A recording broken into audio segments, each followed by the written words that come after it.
کچره تاسو غواړئ چې موږ سره د ټول خلک مینه او محبت هم شروع کړي او الله تعالی دې موږ ته عزت هم را نصیب کړي نو د الله تعالی صرف د یو نوم وظیفه تاسو شروع کړئ که نه انشاءالله الله تعالی به تاسو ته دومره عزت در نصیب کړي چې بیا خلک صرف ستاسو نوم اوري ای به تاسو ته دومره زیات حیرانېږي چې ډېره حیرانتیا د وجې نه به د خپله ګوته په خوله کې ورکوي او ستاسو باره کې به دا سوچ کوي چې الله تعالی دته دومره زیات عزت ورکوم نو که تاسو غواړئ چې موږ ته د الله تعالی عزت را نصیب کړي که نه او خلک در سره مینه او محبت شروع کړي نو د الله تعالی د یو نوم یا معزو د دې وظیفه به تاسو شروع کوئ څه شوه جیم نو د دې وظیفې ترتیب څنګه دی څنګه طریقې سره به دا وظیفه تاسو کوئ دې ته تاسو غوږ کېږدئ نو دا وظیفه چې ده که نه په ټوله هفته کې صرف یو ورځ د جمعې په ورځ باندې کول دي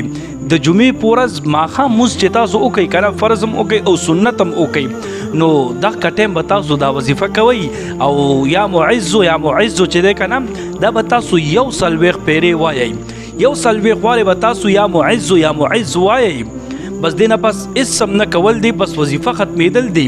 او یو څو جمعې چې تاسو دا وظیفه وکئ که نه ماښام لمونځ نه پس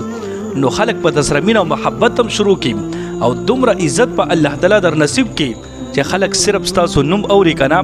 ډېر زیات په حیرانېږي او دا سوچ په کوي چې الله تعالی دته څه د وجې نه دا عزت ورکو نو هر انسان دا غواړي چې ماته د الله تعالی عزت را نصیب کړي مقام او مرتبه را نصیب کړي او خلک د ما سره مینه او محبت شروع کړي دا هر انسان غواړي نو کوشش وکړئ زما عزتمندو دا وظیفه تاسو شروع کړئ یا معزو جمعې په ورځ ماښام لمونځ نه پس 140 پیرې بهتره ده چې مخکې وروستو ترې نه یو پیرې درود شریف وشي بس دا وظیفه بیا ختمېدل دي او عزت په انشاءالله الله تعالی در نصیب کوي څه شوه نو په دې باندې په خپل هم عمل وکړئ او نور مسلمانانو سره د ثواب په نیت باندې دا ویډیو تاسو ډېره شیر کړئ چې ټول مسلمانان دا وظیفه زده کړي او تاسو ته دعاګانې کوي الله رب العزت مو خوشحاله باد ساته دعاګانې کوئ دعاګانې به کوو الله په امان کچره تاسو غواړئ چې موږ سره د ټول خلک مینه او محبت هم شروع کړي او الله تعالی دې موږ ته عزت هم را نصیب کړي نو د الله تعالی صرف د یو نوم وظیفه تاسو شروع کړئ که نه انشاءالله الله تعالی به تاسو ته دومره عزت در نصیب کړي چې بیا خلک صرف ستاسو نوم اوري ای به تاسو ته دومره زیات حیرانېږي چې ډېره حیرانتیا د وجې نه به د خپله ګوته په خوله کې ورکوي او ستاسو باره کې به دا سوچ کوي چې الله تعالی دته دومره زیات عزت ورکو نو که تاسو غواړئ چې موږ ته د الله تعالی عزت را نصیب کړي که نه او خلک در سره مینه او محبت شروع کړي نو د الله تعالی د یو نوم یا معزو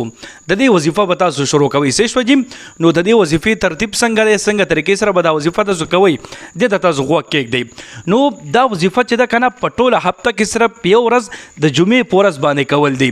د جمعې په ورځ ماښام لمونځ چې تاسو وکئ که نه فرض هم وکئ او سنت هم وکئ نو دغه ټایم به تاسو دا وظیفه کوئ او یا معزو چې دی که نه دا به تاسو 140 پیرې وایئ